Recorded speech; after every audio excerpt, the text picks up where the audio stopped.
Imagine being trapped between an army and a sea with nowhere to run. This was the moment of life or death for Moses and his people, but to understand how he got here, we have to rewind to where his story music begins. It was a terrifying time for the Israelites. Pharaoh had ordered every baby boy to be killed out of the way.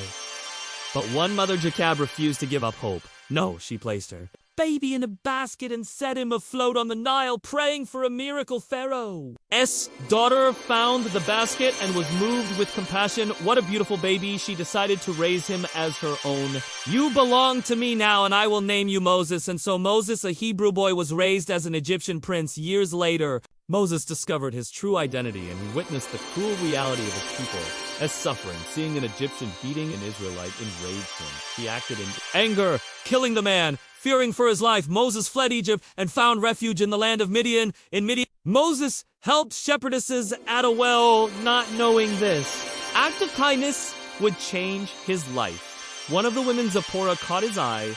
She was the daughter of a Midianite priest, and soon they were married. Years passed, and Moses became a shepherd. One day, as he guided his flock, he saw something extraordinary, a burning bush. Yet it was unconsumed by the flame. Then Moses heard a voice, Moses, I have seen the suffering of my people. Go to Pharaoh and tell him to let my people go. Who are you? Moses asked. God replied, I am the God of your ancestors. I am that. I am me.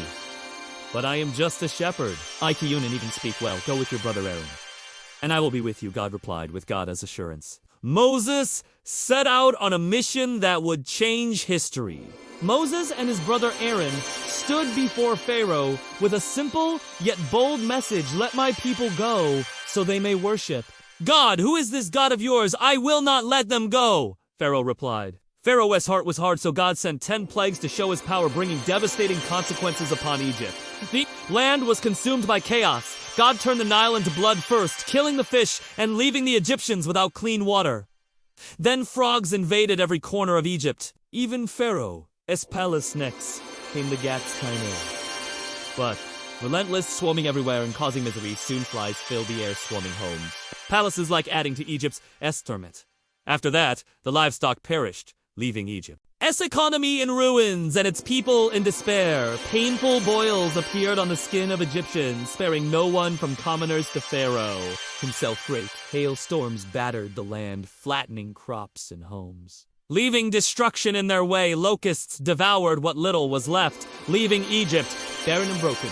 For 3 days, darkness covered Egypt so thick that no one could see or move. The final plague struck Egypt's firstborn. After the 10th plague, Pharaoh saw the power of God. His people were devastated, and reluctantly he ordered the Israelites to leave Egypt. The Israelites moved swiftly. Gathering all they owned, they carried with them the bones of Joseph, fulfilling the promise made generations ago. But as the Israelites left, Pharaoh's heart hardened. Once again, fueled by pride and anger, he ordered his soldiers to chase after them, determined to bring them back and assert his power once more. Pharaoh's army pursued them relentlessly, their chariots racing across the desert, the Israelites with the Red Sea before them, and Pharaoh's army closing in feared the worst. But as the Egyptian army closed in, Moses lifted his staff high and with mighty force the waters of the Red Sea parted. The Israelites rushed through the path in the Red Sea, their hearts racing as the walls of water loomed ominously on either side.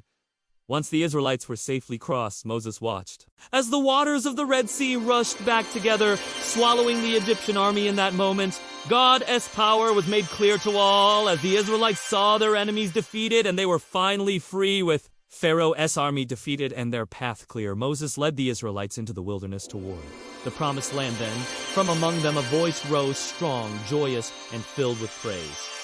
It was Miriam, the prophetess sister of Moses, leading the women in song, and danced with timel in their hands and faith in their hearts. They proclaimed the greatness of the Lord who had delivered them. I will sing to the Lord, for he has tried music gloriously. He has heard both horse and rider. The Lord is my strength and my song. My music song, I will sing to the Lord. He searched same wood, yeah, attack him mare. The Lord is my strength and my song. Come to the windy earth, lice down sentences, the ring more in. I hold down glory, the love. I will sing to the Lord, for he has triumphed gloriously. He has both horse and R. The Lord is my strength and my S. The Lord is my strength and my song. The Lord is my strength and dry music ground. Moses' journey was far from over. But his story was one of faith, courage, and deliverance. A reminder that with God's guidance, freedom and hope are always within reach. If you haven't unsubscribed yet, please do UNT. So that to do so really helps. UAS continue providing you with amazing videos like this.